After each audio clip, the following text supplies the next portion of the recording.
The crimson scar that stretched from Abigail Newman's left temple to her jaw was as visible as the morning sun that beat down on Nevada City, California, in the summer of 1876. She kept her head down as she made her way through the dusty Main Street, painfully aware of the whispers that followed her like shadows. Abigail had arrived in Nevada City just 3 days prior, having journeyed west from Boston after her parents' passing left her with nothing but a small inheritance and a letter from her late aunt, who had once settled in this gold rush town. The journey had been long, the stagecoach uncomfortable, and the company unwelcoming once they noticed her disfigurement. She had hoped for a fresh start, but it seemed her past, or at least its visible reminder, had followed her west. Room and board for a week, she had told the innkeeper at the Gold Nugget Hotel, sliding across more money than she could afford. She needed time to figure out her next steps, to see if her aunt's old property might still be salvageable, and perhaps to find work if anyone would hire a woman with a face like hers. The innkeeper had barely looked at her, his eyes fixing somewhere over her right shoulder when he spoke. Second floor, last door on the left. Meals at 7, noon, and 6. No visitors after 9. Now, as she walked toward the land office, Abigail felt the familiar sting of being both seen and unseen. Women pulled their children closer as she passed.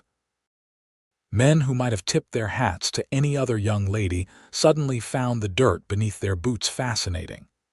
She'd lived with the scar for 3 years now, but the pain of others' reactions never dulled.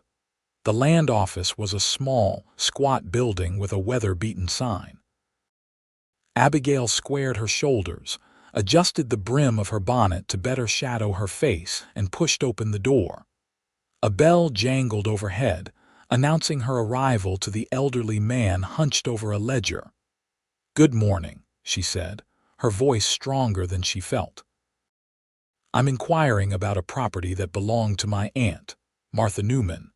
I believe she owned a small parcel outside of town."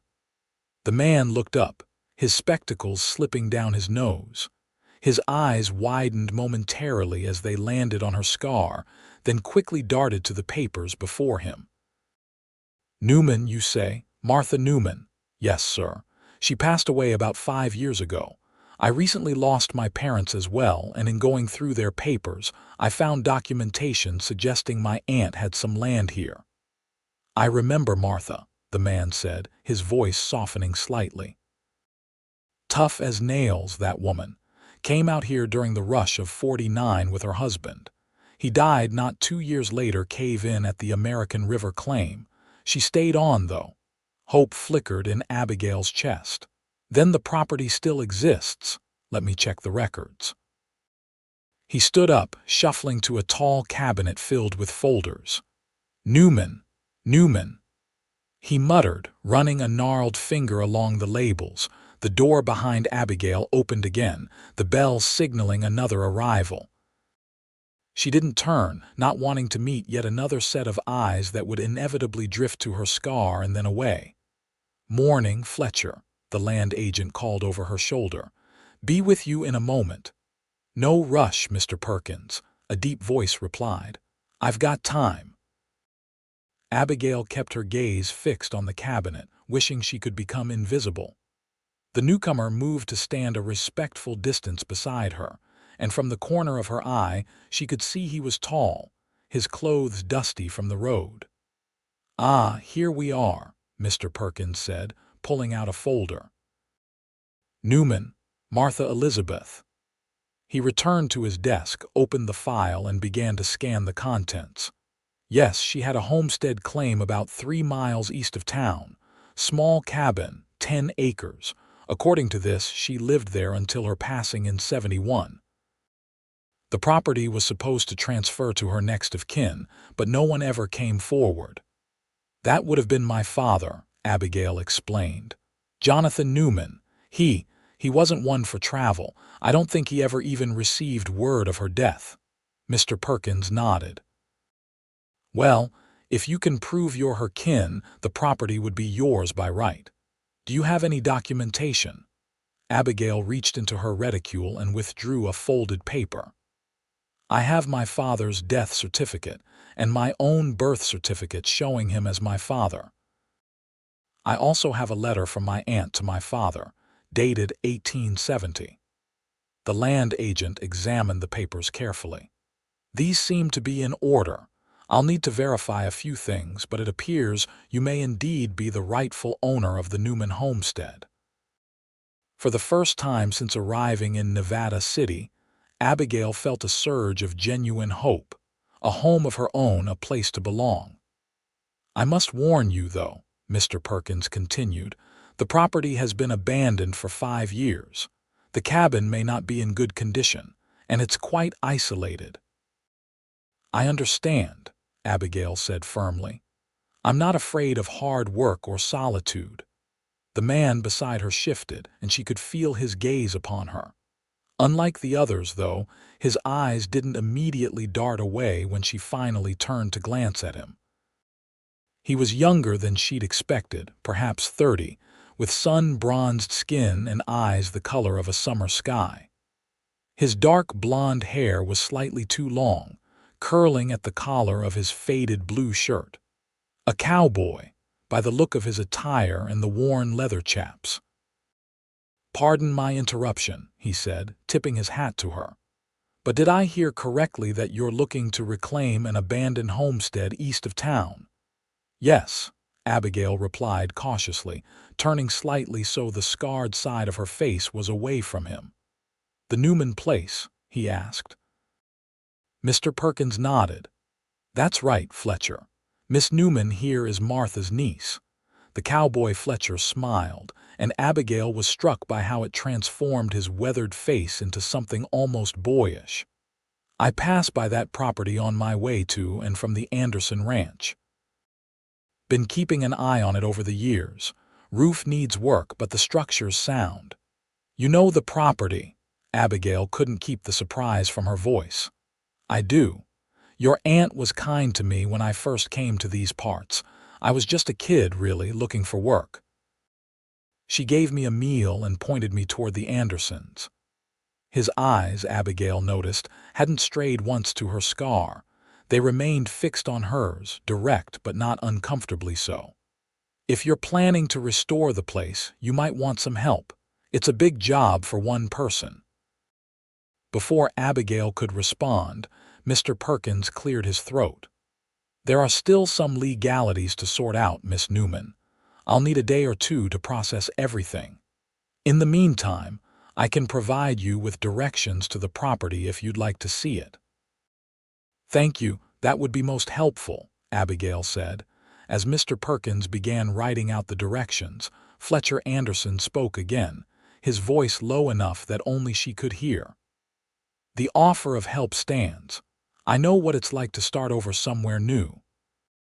Abigail looked up at him, studying his face for any sign of pity or discomfort. She found none. "Why would you help a stranger? Like I said, your aunt was kind to me. Besides," he added with a slight smile, "neighbors help neighbors out here. It's how we survive." Mr. Perkins handed Abigail the directions and a rough map. The property lines are marked by stone cairns at each corner. The water source is a small creek that runs along the northern edge. The cabin faces south. "Thank you for your assistance," Abigail said, gathering her papers and the directions. As she turned to leave, Fletcher stepped aside to hold the door open for her. "Miss Newman," he called as she stepped onto the boardwalk, "I'm heading out to the Anderson place now, but I'll be back in town tomorrow. If you'd like, I could take you out to see the homestead. The trail can be confusing for newcomers." Abigail hesitated. She'd learned to be wary of men's offers, especially since the attack that had left her scarred. But something about this cowboy's straightforward manner made her want to trust him. "That's very kind, Mr. Anderson. Fletcher Anderson. I work for my uncle's ranch most of the year." "Mr. Anderson, I would appreciate the escort, thank you. I'll meet you here at, say, 10 tomorrow morning, Abigail nodded. I'll be here. As she walked back to the hotel, Abigail felt a strange mixture of emotions. Anxiety about what state her aunt's property might be in. Hope that she might have found a place to finally settle. And a curious flutter in her chest at the thought of the cowboy who had looked her in the eye without flinching. The next morning dawned clear and warm, promising another scorching summer day. Abigail dressed carefully in her most practical outfit, a simple brown skirt and white blouse, with sturdy boots she'd purchased for the journey west. She tied her auburn hair back in a practical bun, and after a moment's hesitation, left her bonnet on the bed. The wide brim might protect her from the sun, but it wouldn't change how people saw her. She was early for their meeting, arriving at the land office at 9:45. Fletcher Anderson was already there, leaning against the hitching post with 2 horses, a sturdy bay gelding and a smaller, dappled mare. "Miss Newman," he greeted her, straightening up as she approached. "I hope you don't mind riding. It's faster than taking a wagon and the trail gets narrow in parts." "I can ride," Abigail assured him, though in truth it had been years since she'd been on horseback. "Is this one mine for the day?" she gestured to the mare. "Yes, madam, this is Penny. She's gentle as they come." He offered his hand to help her mount, and after a brief hesitation, Abigail accepted it. His palm was calloused but warm against hers, and he boosted her up with ease. Once they were both mounted, Fletcher led them out of town at an easy pace. "It's about an hour's ride," he explained. "The road follows the river for a while, then branches off eastward through some pine forest before opening up to the meadow where your aunt's place sits." As they left the buildings of Nevada City behind, Abigail felt some of the tension leave her shoulders. Out here, with only Fletcher Anderson and the surrounding wilderness as company, she didn't have to worry about stares or whispers. The feeling was liberating. "How long have you been in California, Mr. Anderson?" she asked as they rode side by side along the wider part of the trail. "Going on 12 years now," he replied. "Came west with my uncle after the war. I was 16, full of dreams about gold and adventure," he chuckled. "Found out pretty quick that mining was harder work than I bargained for, took up ranching instead. And you knew my aunt." "Everyone knew Martha Newman," he said with a smile. "She was a fixture around these parts, tough as old leather but fair. She used to bring pies to the church socials that would have men proposing marriage on the spot if she'd been 30 years younger." The image made Abigail laugh, a sound that surprised even her. It had been so long since she'd laughed freely. "That sounds like the aunt I remember from my childhood. She visited us in Boston once when I was very young. I remember she smelled like lavender and told the most incredible stories about life out west." "She was quite a storyteller," Fletcher agreed. "Used to say that half of surviving out here was being able to spin a good yarn around a campfire." They rode in comfortable silence for a while, the trail narrowing as it wound through stands of towering pines. The air was cooler here, fragrant with the scent of resin and wildflowers. Abigail found herself relaxing into the rhythm of the horse's gait, appreciating the rugged beauty of the landscape. "May I ask you something, Miss Newman?" Fletcher said after they'd been riding for almost an hour. Abigail tensed slightly, instinctively knowing what was coming. Questions about her scar always followed a period of polite conversation. "You may," she said stiffly. "What brings you all the way from Boston to Nevada City? It's quite a journey for a young woman to make alone." The question wasn't what she'd expected, and Abigail felt a rush of gratitude for his tact. "After my parents died, my father of influenza and my mother of grief, shortly thereafter there was little left for me in Boston. The family funds were depleted by medical bills, and the house had to be sold to settle debts. When I found my aunt's letter mentioning her property here, it seemed like providence. Fletcher nodded. Fresh starts are what the West was built on. My uncle always says that out here, it's what a person does that matters, not where they came from. Or how they look, Abigail thought but didn't say. There it is, Fletcher said suddenly, pointing ahead where the trees thinned. Newman Homestead. The cabin sat in a small clearing, backed by a gentle rise of land to the east, and with the promised creek visible as a line of cottonwoods to the north. It was larger than Abigail had expected, a proper cabin rather than a shack, with a covered porch across the front and what looked like a lean-to addition on one side. The roof, as Fletcher had warned, was in poor repair, with several visible holes and missing shingles. The yard was overgrown with weeds and wild grasses, but she could make out the remnants of what might have been a garden near the southern edge. It's lovely, Abigail breathed, drinking in the sight of what might become her home. Fletcher dismounted and came around to help her down from Penny. It needs work, he cautioned, his hands steady at her waist as she slid to the ground. But the bones are good. Standing this close to him, Abigail was acutely aware of their height difference. She barely reached his shoulder, and of the lingering warmth of his hands even after he stepped back. "Shall we?" he gestured toward the cabin. As they approached, Abigail could see that the porch steps were rotted through in places, and the front door hung slightly askew on its hinges. Fletcher tested each step carefully before allowing her to follow, then worked the door open with a protesting creak. The interior was dim and musty, but as her eyes adjusted, Abigail was surprised to see that much of the furniture remained: a table with 3 chairs, a rocking chair by the stone hearth, even a bed frame in the corner, though the mattress had long since been claimed by mice or other creatures. The roof leaked there, Fletcher pointed to a water-stained portion of the plank floor, and there, another dark patch near the hearth, but the walls are solid and the foundation is good. Abigail moved slowly through the space, running her fingers over the rough-hewn table, imagining her aunt sitting here, perhaps writing the very letter that had eventually brought Abigail west. "There's a pump out back for water," Fletcher was saying, moving toward the lean-to.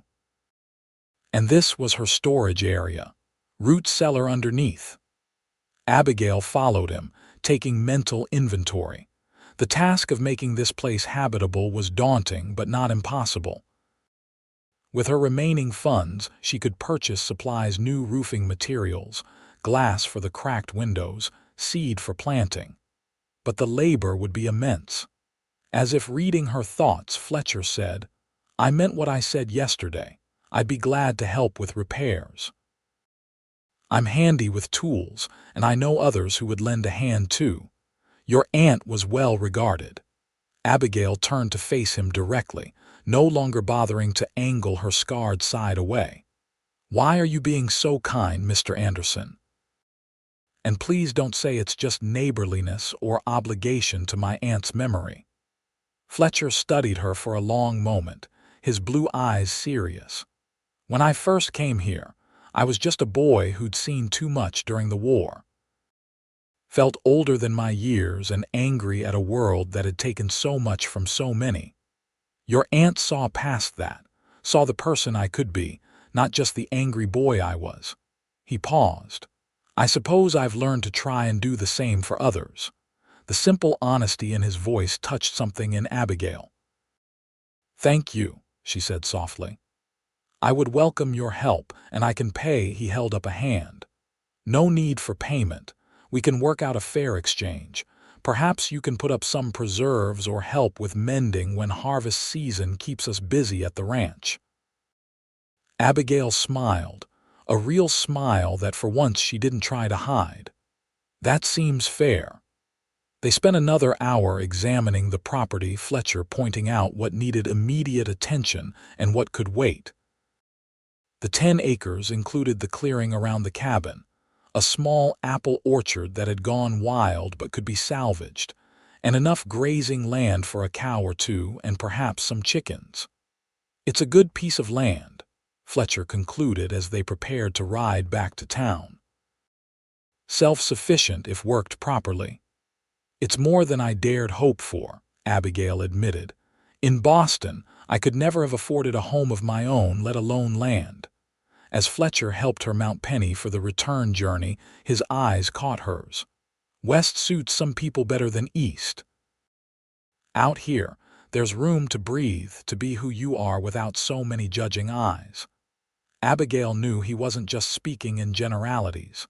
"Is it really so different?" "It can be," he said, swinging up onto his own horse. "People are people everywhere with all their flaws. But out here, what matters most is whether you can pull your own weight and be counted on when it matters. The rest—" He shrugged. "The rest is just details. Just details." Abigail touched her scar lightly, a habit she'd never been able to break. Would it really be possible to live somewhere where her disfigurement was seen as just a detail, not a defining characteristic? It seemed too much to hope for, and yet Fletcher Anderson had barely seemed to notice it. The ride back to town was companionable, with Fletcher pointing out landmarks and sharing stories about the area. By the time they reached Nevada City, the sun was starting its westward descent, casting long shadows across the main street. "Mr. Perkins should have the paperwork ready by tomorrow," Fletcher said as he helped Abigail dismount in front of the Gold Nugget Hotel. "Once everything's legal, we can start planning the repairs." "I appreciate all your help today," Abigail said sincerely. It's been a better day than I've had in quite some time." Something flickered in Fletcher's eyes, a warmth that made Abigail's pulse quicken slightly. "It was my pleasure, Miss Newman. I'll call on you tomorrow afternoon if that's agreeable. We can discuss what supplies you'll need." "That would be fine," Abigail agreed. "Thank you again." As she watched him ride away, leading Penny alongside his gelding, Abigail felt a sense of possibility she hadn't experienced in years. Perhaps Nevada City would be different. Perhaps here she could be more than the woman with the scar. The next day brought official confirmation that the Newman homestead was indeed legally Abigail's. Mr. Perkins had processed the paperwork with surprising efficiency, explaining that there were advantages to a small town's simpler bureaucracy. "It's all yours, Miss Newman," he said, handing her the deed. "I've noted the property taxes, which are due annually in December. They're quite modest for agricultural land." "Thank you for your assistance," Abigail said, carefully tucking the document into her reticule. She was now a landowner, something that would have been nearly impossible for a single woman back east, especially one with her disfigurement. As promised, Fletcher Anderson called on her that afternoon. They sat in the hotel's small parlor, heads bent over a list of supplies Abigail would need to make the cabin habitable. "Roofing materials are the priority," Fletcher advised. "We've got another month or two of dry weather, but once the rains start, you'll want a solid roof over your head." "And glass for the windows," Abigail added. "And seed for a kitchen garden, though I suppose it's too late in the season to plant much. You can get some late summer vegetables in radishes, lettuce, some hardy greens. They'll grow right up until the first frost, which usually doesn't hit until October." They worked on the list for over an hour, Fletcher's practical knowledge of frontier living proving invaluable. By the end, Abigail had a clear plan and a reasonable estimate of costs. "I can afford this," she said with some relief, reviewing the figures, "and still have enough to sustain me until I can make the land productive." Fletcher nodded approvingly. "You've got a good head for planning, Miss Newman. Many who come west don't think past the initial investment." "In Boston, I managed my parents' household after my mother fell ill," Abigail explained. "I learned to be practical about finances. A valuable skill out here." Fletcher hesitated, then added, "I spoke with my uncle this morning. He's offered the use of our wagon and team this Saturday to transport your supplies out to the homestead. And he said to tell you that our bunkhouse has an extra cot if you need somewhere to stay while the cabin is being repaired. It's not fancy, but it's dry and warm." Abigail was touched by the offer. "That's very kind, but I wouldn't want to impose. I can stay at the hotel a while longer. It's no imposition, and it would save you money," Fletcher pointed out practically. "Hotels aren't cheap, and you've got a property to restore." He had a point. "I'll consider it," Abigail conceded. "Thank you for the offer." Over the next 3 days, Abigail threw herself into preparations. She purchased supplies from the general store, arranged for delivery of lumber and roofing materials, and began acquiring the basic necessities for frontier living tools, cookware, seeds, and sturdy clothing suitable for hard work. Throughout it all, Fletcher Anderson was a constant presence, guiding her purchases with practical advice and introducing her to key people in town: the blacksmith who could repair tools, the mercantile owner who gave better prices to regular customers, the doctor who made house calls even to remote homesteads. What struck Abigail most was how differently people treated her when she was with Fletcher. There were still the inevitable glances at her scar, but they were briefer, less obvious. Whether out of respect for Fletcher or simply because his easy acceptance of her made her own demeanor more confident, Abigail found herself having actual conversations with townspeople, being treated as a person rather than a curiosity. On Saturday morning, Fletcher arrived with the promised wagon and teamed 2 strong draft horses that easily pulled the loaded vehicle. He helped Abigail load her personal belongings from the hotel. Then they made rounds to collect the supplies she'd purchased.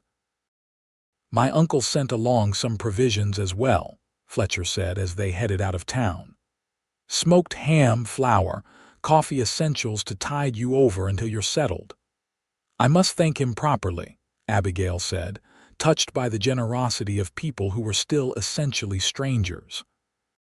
The journey to the homestead took longer with the heavily laden wagon, but by midday, they were unloading supplies in the yard of what Abigail now thought of as her home. Fletcher had arranged for 2 young men from a neighboring farm to help with the unloading and initial roof repairs, and the work progressed quickly under his direction. By sunset, the worst holes in the roof had been patched, the broken windows covered with oilcloth as a temporary measure, and the cabin swept clean of years of dust and debris. The work was far from complete, but the structure was now at least minimally habitable. As the helpers departed, Fletcher remained behind, building a fire in the hearth and helping Abigail arrange her bedroll on the floor. The new mattress she'd ordered wouldn't arrive for another week. "It's not much," Abigail said, looking around the sparse interior, "but it's mine." Fletcher smiled, the firelight highlighting the angles of his face. "It's a good start. Rome wasn't built in a day, as they say. Will you stay for supper? It's the least I can offer after all your help." "I'd be honored." They shared a simple meal of beans, smoked ham, and biscuits, sitting at the rough-hewn table that had once belonged to Abigail's aunt. The conversation flowed easily, covering topics from the changes in Nevada City over the years to Fletcher's experiences during the war, which he mentioned briefly, but didn't elaborate on, to Abigail's life in Boston. "I was engaged once," she found herself saying as they sipped coffee after the meal, "3 years ago. Edward Harrington, the son of my father's business partner." She touched her scar unconsciously. This ended that. Fletcher's eyes remained on hers, his expression thoughtful but not pitying. "How did it happen, if you don't mind my asking?" No one had asked so directly before. People either pretended not to notice or made up their own stories, The straightforwardness of the question was refreshing. I was walking home from a friend's house. It was nearly dusk. Two men thieves grabbed me and dragged me into an alley. One held me while the other took my reticule. I fought back. She paused, the memory still vivid. The one holding me had a knife. He said if I didn't stop struggling, he'd fix it so no man would look at me twice. I didn't stop. He cut me. Fletcher's expression hardened, a flash of anger in his eyes. Cowards. They fled when someone heard my screams and came running. I was lucky the wound could have been much worse. But Edward. Abigail's voice grew bitter. Edward couldn't bear to look at me afterward. He broke our engagement a month later, claiming it was the shock of my attack that changed his feelings, not my appearance. I knew better. Then he was a fool, Fletcher said simply, and not worthy of you. Abigail looked up, surprised by the vehemence in his tone. I mean it, he continued. A man who abandons the woman he claims to love because of a scar, that's no man at all. The conviction in his voice warmed something inside Abigail. Thank you for saying that. Fletcher stood and moved to stoke the fire. It's getting late. I should head back to the ranch. He hesitated. Will you be all right here alone? The roof's still not fully repaired, and if it rains, I'll be fine, Abigail assured him. The patches will hold, and I've faced worse than a leaky roof. He nodded, though he still looked concerned. I'll be back tomorrow with more supplies and to continue the repairs, if you're sure. I'm sure. And Fletcher, she rarely used his first name, but it felt right in this moment of candor. Thank you, not just for the help with the cabin, but for seeing me. Understanding flickered in his eyes. Good night, Abigail. After he left, Abigail stood in the doorway of her new home, watching as his figure disappeared into the gathering darkness. For the first time since the attack, she felt truly seen by someone, not as a damaged object of pity, but as a woman of worth and substance. It was a heady feeling, and one that made her wonder if perhaps Nevada City might indeed offer the fresh start she so desperately needed. The next 6 weeks passed in a blur of hard work and gradual progress. The roof was fully repaired, the windows reglazed, the chimney cleaned and made safe. Fletcher brought furnishings from the Anderson ranch, an old but serviceable cook stove, a rocking chair similar to the one that had been beyond repair, a chest of drawers for Abigail's clothes. Each day brought new challenges and small triumphs. Abigail planted a late kitchen garden, cleared the worst of the overgrowth from the yard, and began the process of reclaiming the apple orchard. Fletcher was there nearly every day, working alongside her when his duties at the ranch permitted, offering guidance when needed but never treating her as incapable. Others from the surrounding homesteads came to help as well, women bringing food and household items, men assisting with the heavier labor. Slowly, Abigail began to feel part of a community in a way she hadn't since before her attack. By mid-September, the cabin was comfortable and functional. The walls had been repaired and whitewashed, the floors scrubbed and sealed, and colorful rag rugs, gifts from neighboring women, added warmth to the simple space. Outside, the yard was now neatly defined, with a repaired split-rail fence marking the boundary between the domestic area and the wider property. On a warm Saturday afternoon, Abigail stood in her doorway, surveying her domain with satisfaction. The air was fragrant with the scent of ripening apples from the partially restored orchard, and the late garden was providing a modest but welcome harvest. She had even acquired 3 chickens, donated by a neighbor, which now pecked contentedly in the yard. The sound of approaching hoofbeats made her look up with a smile, anticipating Fletcher's arrival. He came at least every other day now, often bringing small gifts, a book he thought she might enjoy, seeds for next spring's planting, once even a kitten from his uncle's barn to help keep mice at bay. But it wasn't Fletcher who rode into the yard. It was a woman Abigail had met only briefly in town, Dorothea Wilson, the wife of the banker. She rode side saddle on an elegant bay mare, her attire far too formal for a visit to a remote homestead. "Miss Newman," she called, drawing her horse to a stop. "I hope I'm not intruding." "Not at all, Mrs. Wilson," Abigail replied, moving forward to help the woman dismount. "This is an unexpected pleasure." It was a polite fiction. Dorothea Wilson was known as the arbiter of Nevada City's social hierarchy, and her cool assessment of Abigail during their brief introduction had made it clear where she believed a scarred spinster from the East ranked in that hierarchy. "I was on my way to the Anderson ranch, Mrs. Wilson explained as Abigail tied her horse to the hitching post. "The church committee is planning the Harvest Festival, and Catherine Anderson is one of our key organizers. I thought I might stop and see how you're getting on out here. Everyone's been talking about the transformation of the old Newman place." "That's very kind of you. Would you care for some tea? I was just about to brew a pot." The banker's wife followed Abigail inside, her eyes taking in every detail of the cabin. Whatever she had expected, squalor perhaps, or the rough living conditions of a woman unused to frontier life, the neat, comfortable interior clearly surprised her. "You've done wonders with the place," she admitted, accepting a seat at the table.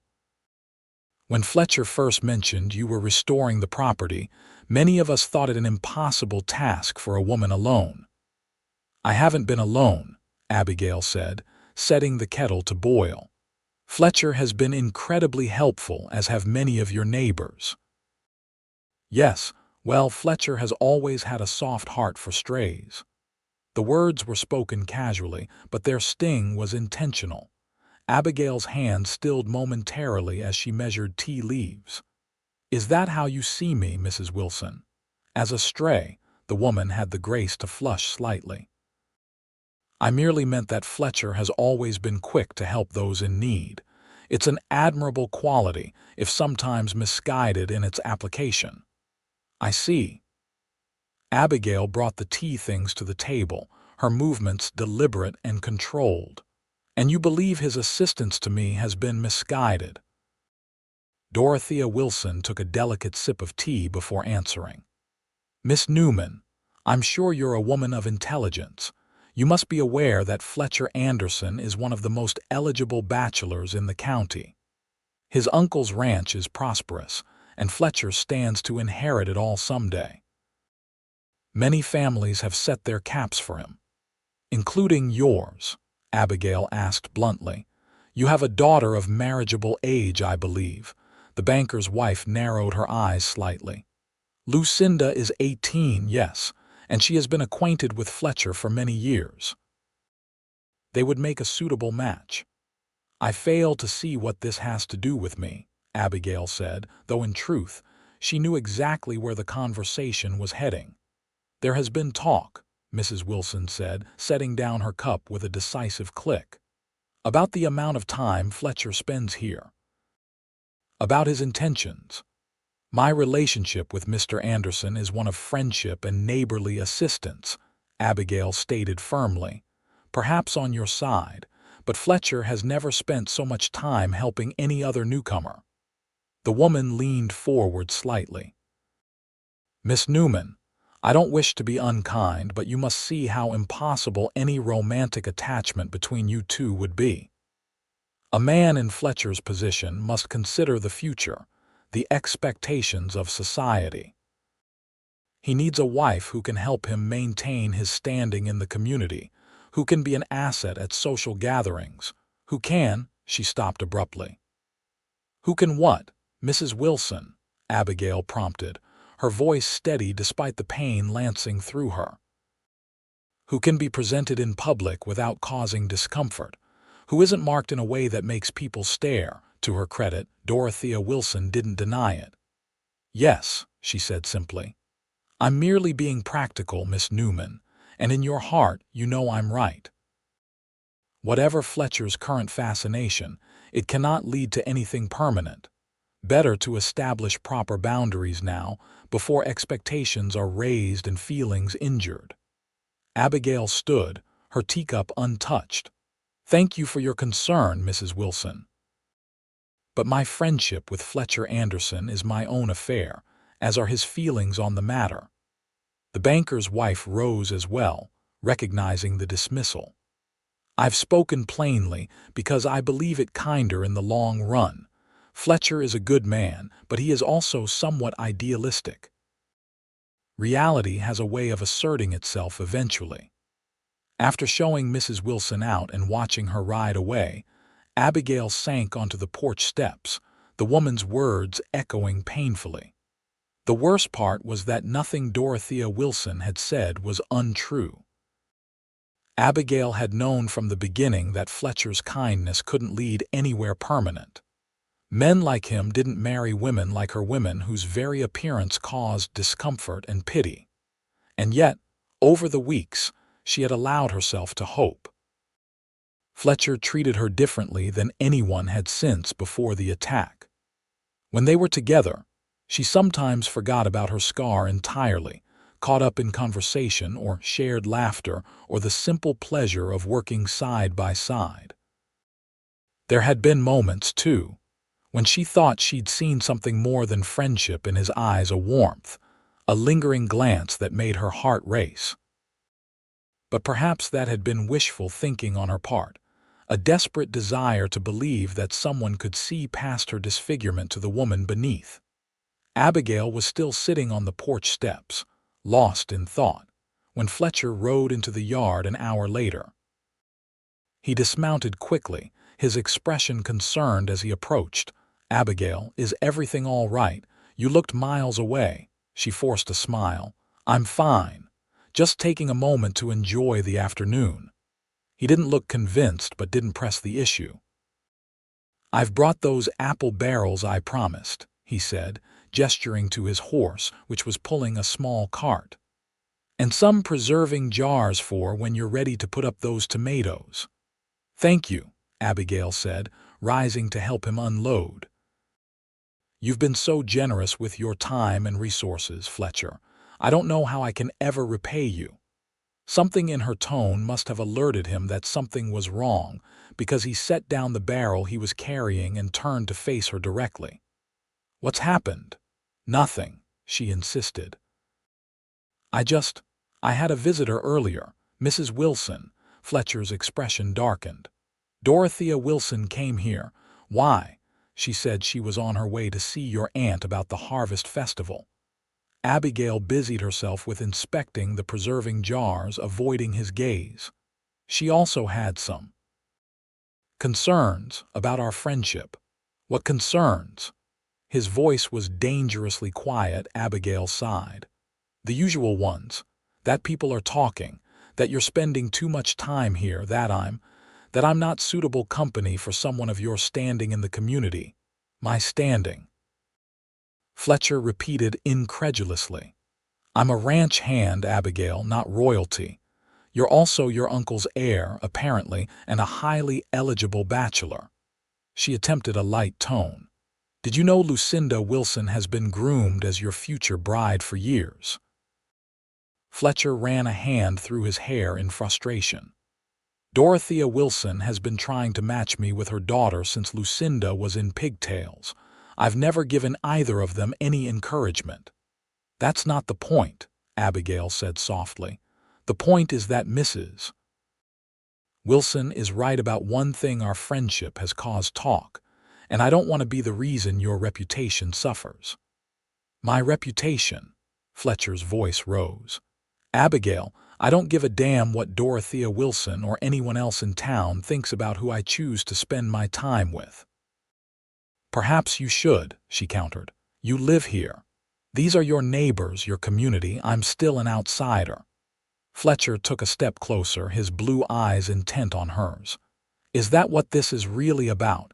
You're worried about what people are saying, or are you using that as an excuse?" "An excuse for what?" Abigail asked, confused. "To push me away, to keep your distance. You've been doing it since the day we met, letting me get close, but only so close." His voice softened. "I understand why. After what happened to you in Boston, trust doesn't come easily. But Abigail, not everyone is going to hurt you the way Edward did." The sound of her former fiancé's name on Fletcher's lips startled her. "This isn't about Edward, isn't it? You told me he abandoned you because of your scar, and ever since, you've been waiting for everyone else to do the same. Including me."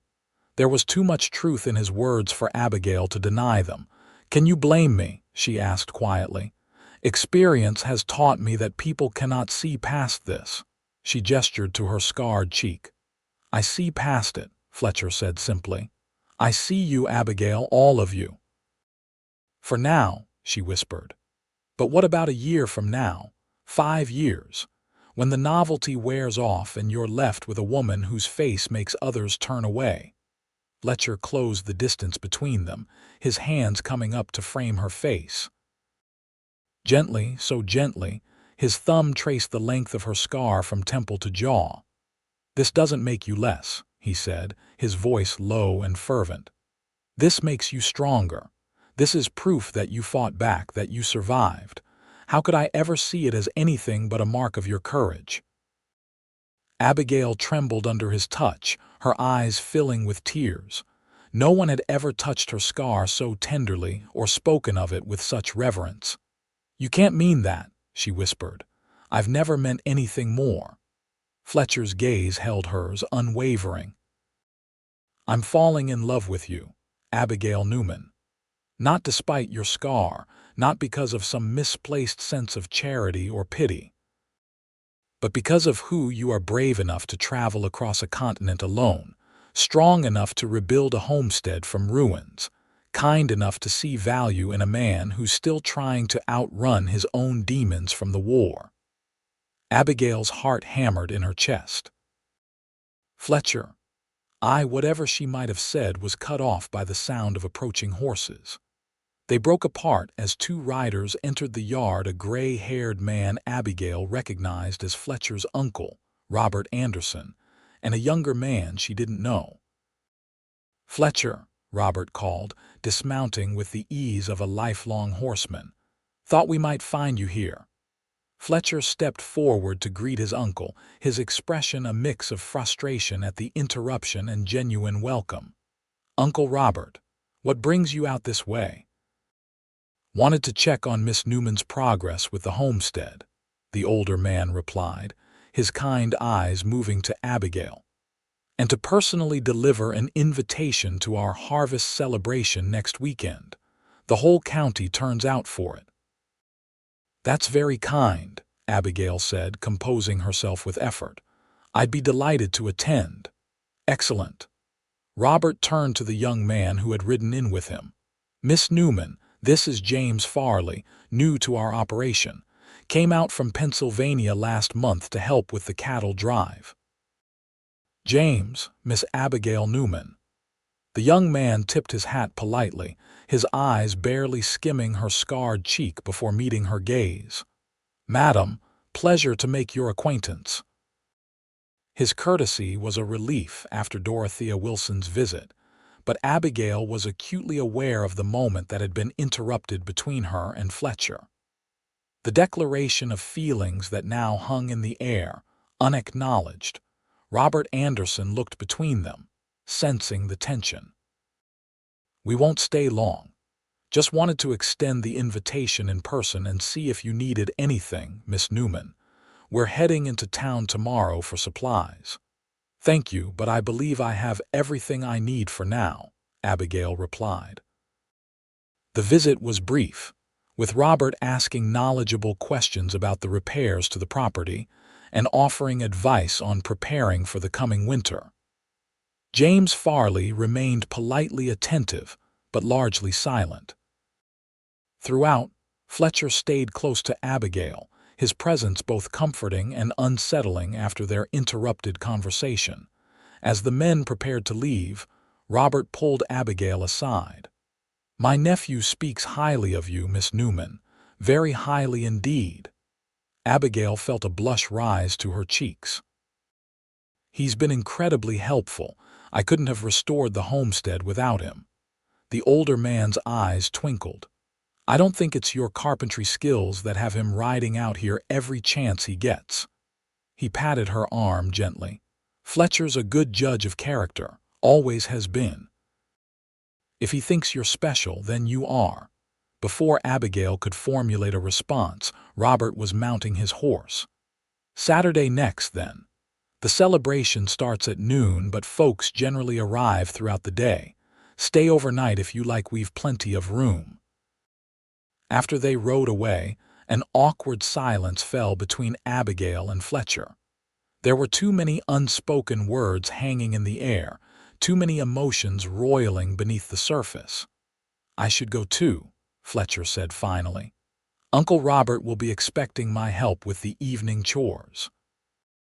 Abigail nodded, unable to meet his eyes. "Of course." He took a step toward her, then seemed to think better of it. "Abigail, what I said before, we don't have to talk about it now," she interrupted. "It's been a long day." Fletcher studied her face for a long moment, then nodded. "All right." But this conversation isn't over. He mounted his horse with fluid grace. "I'll see you at the harvest celebration, if not before." "I'll be there," Abigail promised. As she watched him ride away, Abigail's emotions were in turmoil. Fletcher Anderson was falling in love with her. The knowledge was both exhilarating and terrifying. She had come to Nevada City seeking a fresh start, a place to belong. She hadn't dared hope for love. Could she trust his feelings? Could she trust her own? Or was Dorothea Wilson right that reality would eventually reassert itself? That Fletcher would ultimately realize he'd made a mistake? The days leading up to the Anderson Ranch harvest celebration passed in a blur of preparations and conflicted emotions. Abigail saw Fletcher only once, when he brought her mail from town, a brief, somewhat strained interaction that ended before either of them could broach the subject of his declaration. By the time Saturday arrived, Abigail was a bundle of nerves. She'd spent the previous evening preparing dishes to bring to the celebration, an apple pie from her own orchard, bread baked in her newly repaired oven, pickled vegetables from her late garden. She dressed with care in her best outfit, a forest green skirt and matching bodice over a cream-colored blouse. The ensemble was simple but flattering, and she'd taken extra time with her hair, arranging it in a style that didn't completely hide her scar. She was done with hiding, but softened its appearance.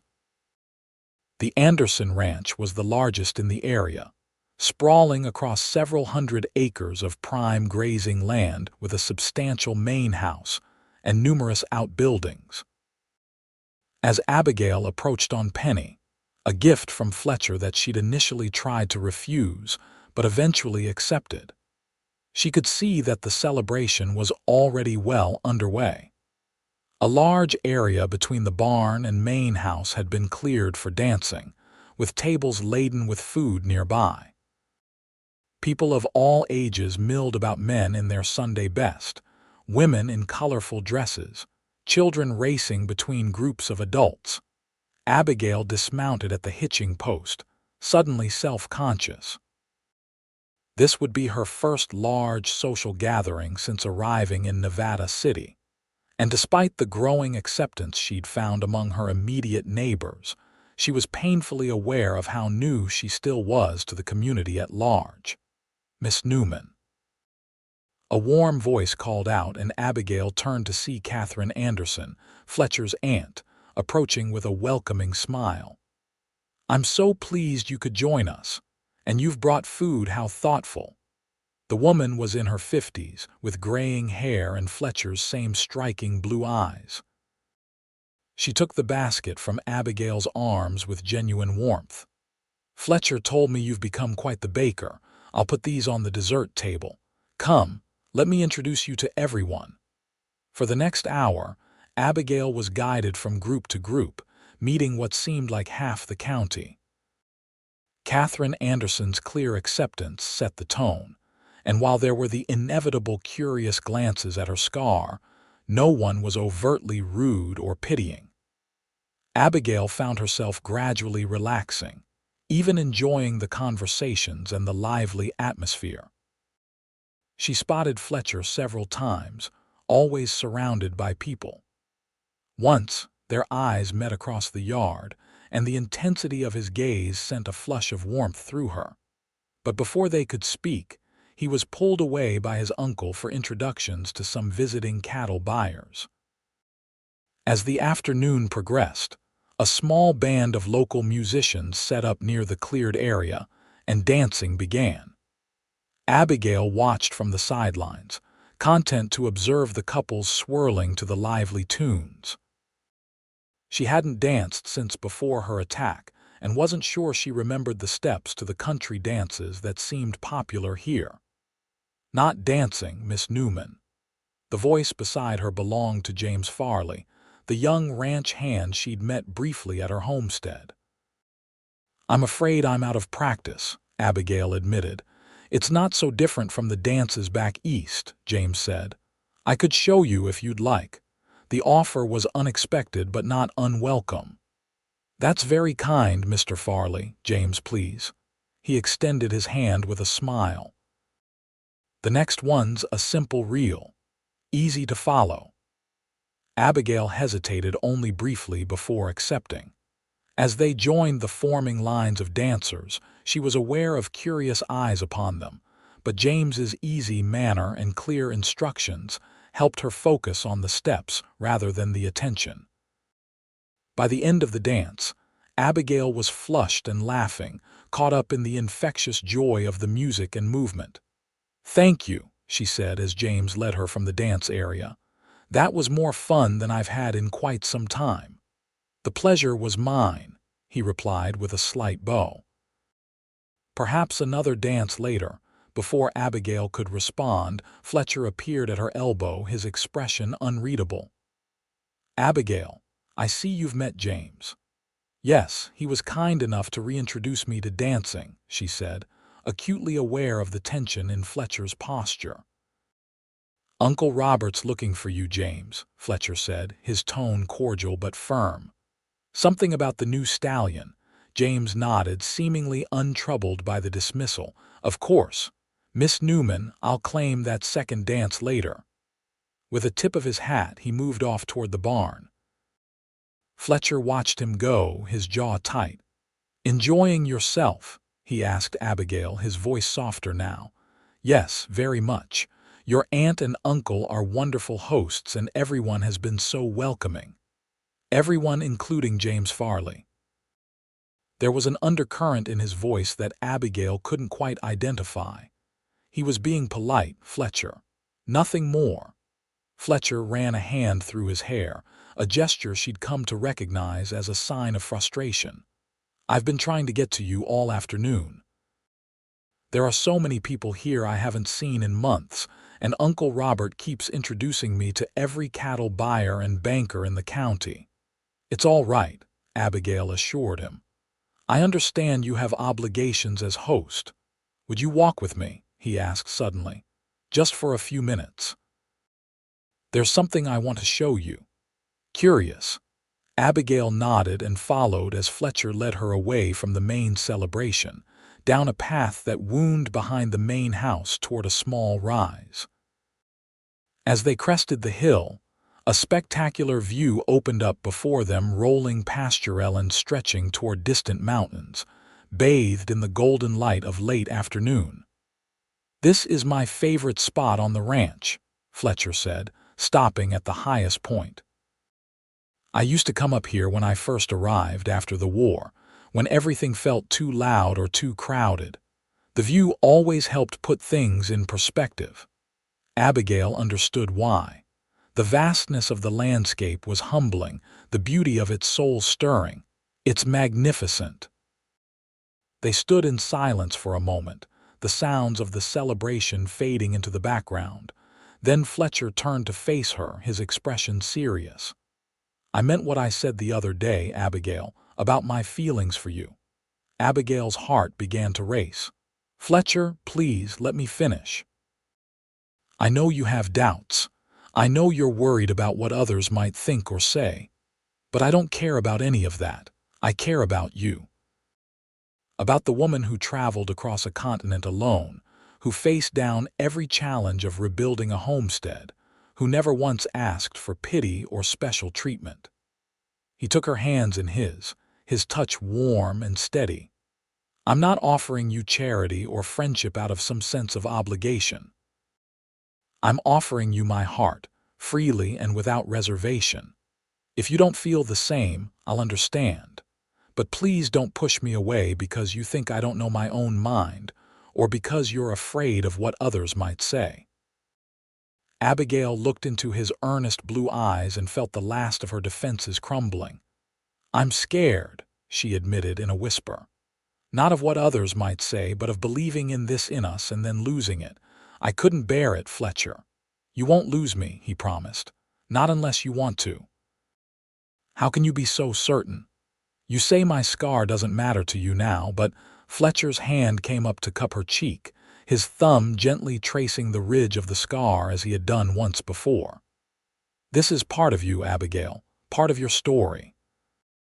I would never wish away something that helped make you the woman you are today." His sincerity was unmistakable, his touch reverent. Abigail leaned into his hand, her eyes closing briefly at the tenderness of the gesture. "I'm falling in love with you too," she confessed, the words both frightening and freeing. "I've been fighting it because it seemed impossible, but I can't fight it anymore." The joy that lit Fletcher's face was like sunrise breaking over the mountains. "May I kiss you, Abigail Newman?" In answer, she raised her face to his. Their lips met in a kiss that started gently but quickly deepened, years of loneliness and longing dissolving in the warmth of shared affection.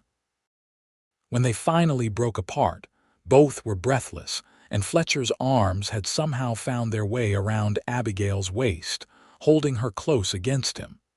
"We should probably return to the celebration," Abigail said after a moment, though she made no move to step away. "People will wonder where we've gone," Fletcher chuckled, pressing his forehead to hers. "Let them wonder. Better yet, let them know exactly where we stand." "And where is that exactly?" Abigail asked, her heart full but still cautious. "Wherever you want us to be," Fletcher replied. "But I hope it's together." Hand in hand, they walked back toward the celebration. As they approached, Abigail saw Dorothea Wilson watching them, her expression sour. But for perhaps the first time since her attack, Abigail found she didn't care what others thought. Fletcher's hand in hers, his quiet confidence beside her, was all that mattered. The rest of the evening passed in a blur of dancing, laughter, and stolen moments together. Fletcher proudly introduced Abigail to everyone as the woman who's single-handedly restored the Newman homestead, his admiration evident in every word. When he pulled her onto the dance floor for a waltz, holding her closer than propriety strictly allowed, the whispers that followed were drowned out by the music and the steady beat of Abigail's heart. It was nearly midnight when the celebration finally began to wind down. Many guests had departed, while others would stay overnight in the main house or bunkhouse. Abigail had intended to ride back to her cabin, but Catherine Anderson insisted she stay. "It's far too late for a woman to ride alone, even one as capable as you," she declared. "We've prepared a room for you in the main house. Fletcher will escort you home in the morning." Too happy and tired to argue, Abigail accepted the offer. As Catherine showed her to a comfortable guest room, the older woman paused at the door. "I hope you know how happy I am to see Fletcher's affection for you," she said warmly. "Robert and I have worried about him for years. After what he saw in the war, he kept so much of himself locked away. You've brought him back to life, Abigail." Touched, Abigail managed a smile. "He's done the same for me." Catherine's eyes crinkled with understanding. Sometimes the right person comes along when we least expect it but most need it. Sleep well, my dear." Alone in the guest room, Abigail sat on the edge of the comfortable bed, her mind replaying the events of the day. From her nervous arrival to that soul-stirring kiss on the hillside to Fletcher's proud introduction of her to his friends and family, it all seemed almost dreamlike in its perfection. Yet it was real. Fletcher Anderson was falling in love with her, scar and all, and she with him. For the first time in 3 years, Abigail went to sleep without touching her scar, without worrying what tomorrow might bring. Whatever came next, she would face it with Fletcher at her side. The thought brought a smile to her lips as she drifted into peaceful slumber. The next morning dawned crisp and clear, with the promise of autumn in the air. Abigail woke early, habit formed from months of homestead work, and dressed quickly. When she descended the stairs, she found Fletcher already in the kitchen, helping his aunt prepare breakfast. "Good morning," he said, his face lighting up at the sight of her. "Sleep well, better than I have in years," Abigail admitted, accepting the cup of coffee he offered. Catherine Anderson bustled about the kitchen, setting out platters of eggs, bacon, and biscuits for the household and remaining guests. "Eat up," she encouraged Abigail. "There's plenty." The kitchen gradually filled with others: Robert Anderson, several ranch hands including James Farley, and 2 cattle buyers who'd stayed the night. The conversation flowed easily around the table, focusing mainly on ranching prospects for the coming year and reminiscences about previous harvest celebrations. After breakfast, Fletcher announced he'd be escorting Abigail back to her homestead. "We'll stop in town first," he told his uncle. "I need to pick up those ledgers from the bank." As they rode side by side along the road to Nevada City, Abigail felt a contentment she hadn't experienced in years. The morning was beautiful, the company perfect, and her future suddenly full of possibilities that had seemed unimaginable just months ago. "I was thinking," Fletcher said as they approached the outskirts of town, "about your apple orchard." "What about it?" Abigail asked. "With the right care, it could be quite productive in a year or two. More apples than one person could use or preserve." "I suppose I could sell the excess in town," Abigail mused, "or we could press them for cider," Fletcher suggested. "Maybe even establish a small cider mill eventually. There's good money in it, especially with the orchards around here being so few." Abigail glanced at him, noting the casual way he'd said "we" and the thoughtful planning for a future several years distant. "That sounds like quite an undertaking." "It would be," he agreed, "but worthwhile, I think. Especially if it were a joint venture." Before Abigail could respond, they reached the main street of Nevada City. The town was quiet on a Sunday morning, with most businesses closed and many residents at church. Fletcher directed them toward the bank, where he quickly dismounted and retrieved a packet from the night deposit box, having arranged with Wilson to leave the ledgers there. As they turned to head back toward Abigail's homestead, a commotion from the direction of the saloon caught their attention. Raised voices, then the unmistakable sound of breaking glass. "Stay here," Fletcher told Abigail, his expression concerned. But before he could investigate, 3 men burst from the saloon, shouting and shoving each other. 2 were strangers to Abigail, rough-looking men with the dust of the trail still on their clothes. The third was the town blacksmith, Abraham Hayes, a generally peaceable man whose face was now contorted with anger. "You'll take back what you said about my daughter," Hayes shouted, lunging for one of the strangers.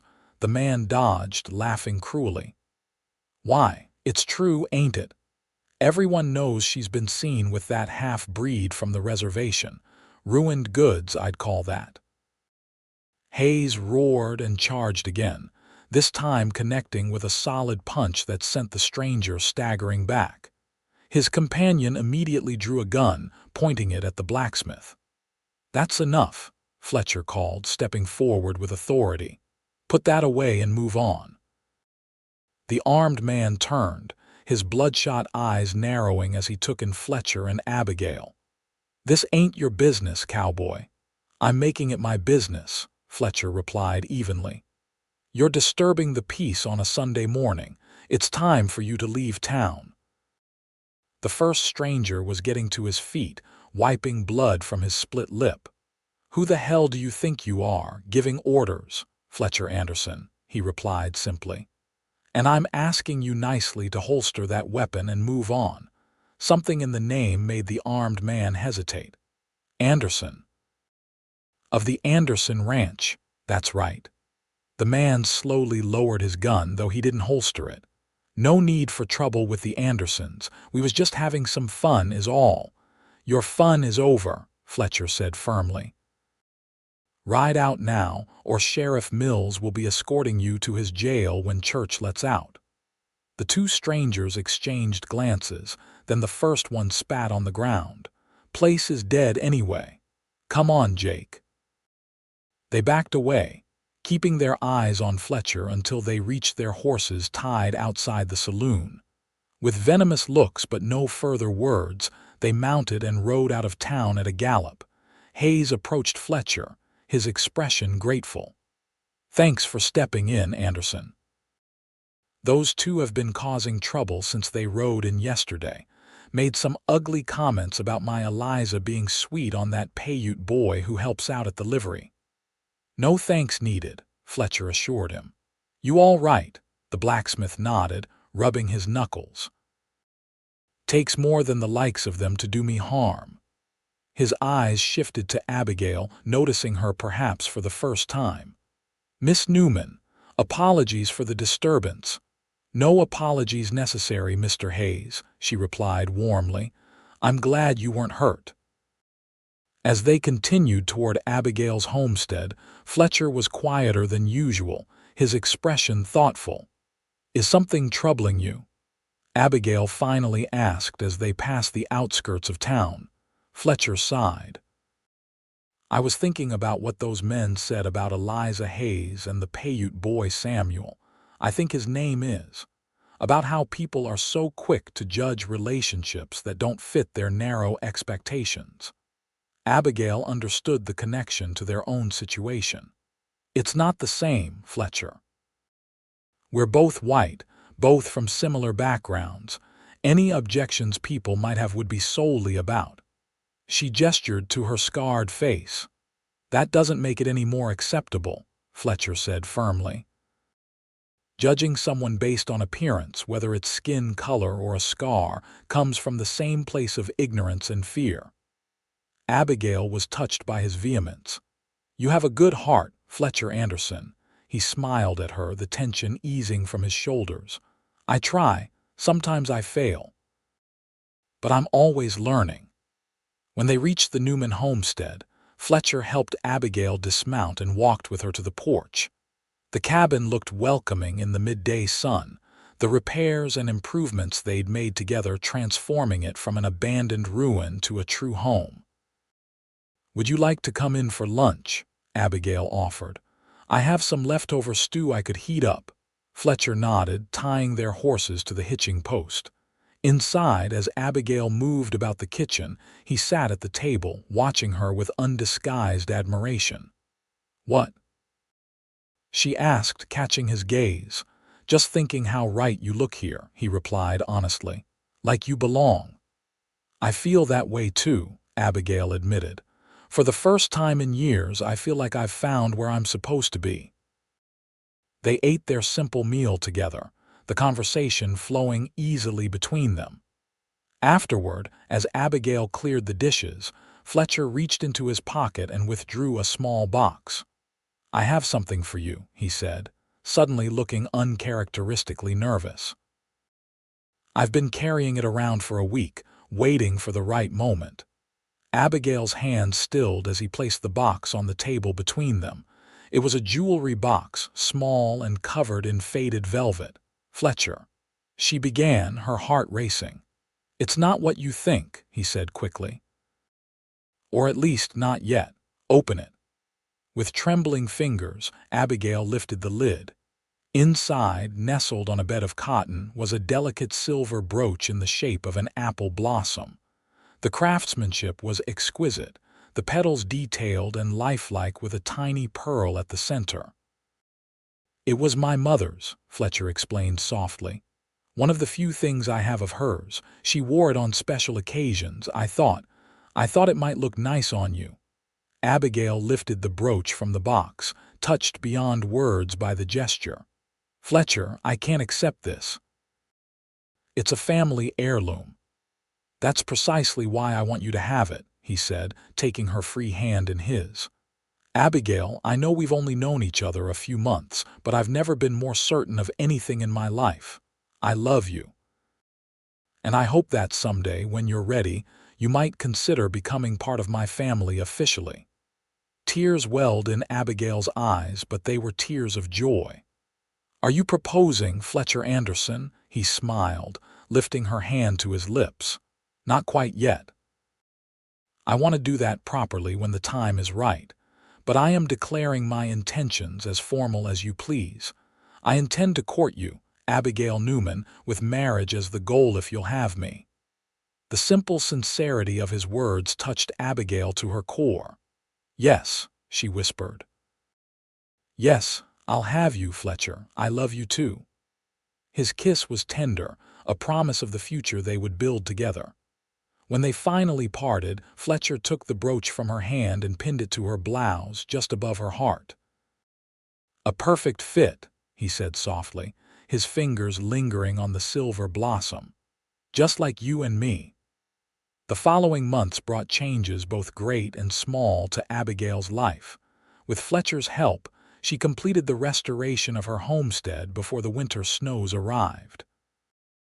The apple orchard was pruned and tended, promising a better harvest the following year. A cow and more chickens joined her small menagerie, providing milk, eggs, and a sense of permanence. Fletcher courted her properly, calling regularly and taking her to social events throughout the county. There were still occasional whispers and stares, particularly from those like Dorothea Wilson, who considered the match unsuitable. But Abigail found herself caring less with each passing day. Fletcher's obvious devotion gave her a confidence she hadn't possessed since before her attack, allowing her to hold her head high regardless of who might be watching. By spring, Abigail had become a recognized member of the community, known for her excellent preserves, her resourceful management of the Newman homestead, and her increasingly visible relationship with Fletcher Anderson. When they announced their engagement in April, following Fletcher's formal proposal on a perfect spring evening in her apple orchard, the news was met with more congratulations than surprise. Their wedding took place in June of 1877, nearly a year after Abigail had first arrived in Nevada City. The ceremony was held at the Anderson Ranch, with the entire community in attendance. Abigail wore a simple but elegant gown of ivory silk, with Fletcher's mother's brooch pinned at her throat. Her hair was arranged to frame her face naturally, the scar visible, but no longer defining her in her own eyes or, increasingly, in the eyes of others.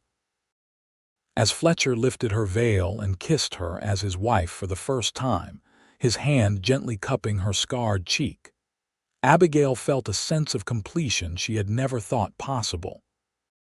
The journey from that terrible night in Boston to this perfect day in California had been long and often painful, but standing beside Fletcher, she wouldn't have changed a moment of it. Every step, every struggle, had led her here to a place where she was loved not despite her scars, but as a whole person, complete and worthy exactly as she was. The newlyweds divided their time between the Anderson Ranch and Abigail's homestead, eventually deciding to make the Newman property their primary residence while maintaining close ties to Fletcher's family. The following spring saw the first full harvest from the restored apple orchard, and as Fletcher had suggested, they began the process of establishing a small cider mill on the property. Word of the quality of Anderson cider spread quickly, and what had begun as a side project soon became a thriving business. By 1880, they had expanded the orchard and built a proper cider house, employing several local young men during the pressing season. In the summer of that same year, Abigail gave birth to their first child, a son they named Robert Jonathan, in honor of both their fathers. Standing by the cradle, watching Fletcher gently rock their newborn son, Abigail felt a surge of gratitude for the twist of fate that had brought her to Nevada City. "He has your eyes," Fletcher said softly, gazing down at the infant. "And your strength, I'd wager." Abigail leaned against her husband, contentment washing over her. "Let's hope he has your patience and your kindness." Fletcher turned to her, his love evident in every line of his face. "I have a feeling he'll have the best of both of us." As he spoke, his fingers reached up to trace her scar with the same tenderness he had shown the first time, 3 years earlier. The gesture had become one of intimate familiarity between them, a tactile reminder of the journey that had brought them together. "I was right, you know," Fletcher murmured, pulling her close with his free arm. "About what?" Abigail asked, though she knew the answer. "This," he said, tracing the scar once more. "It did make you stronger, strong enough to travel across a continent alone. Strong enough to rebuild a homestead from ruins. Strong enough to open your heart again when it would have been easier to keep it closed forever." He pressed his lips to her forehead. "And I'm grateful every day for that strength, for it brought you to me." Abigail turned her face up to his, no longer self-conscious about the scar that had once defined her existence. "And I'm grateful for the man who saw beyond it to the woman beneath." Their kiss was tender and familiar, yet still filled with the wonder of their first embrace. Outside the window, the apple orchard that had once been wild and neglected now stood in neat, productive rows, a visible symbol of what care and patience could restore. Like the orchard, Abigail had been given a second chance to flourish.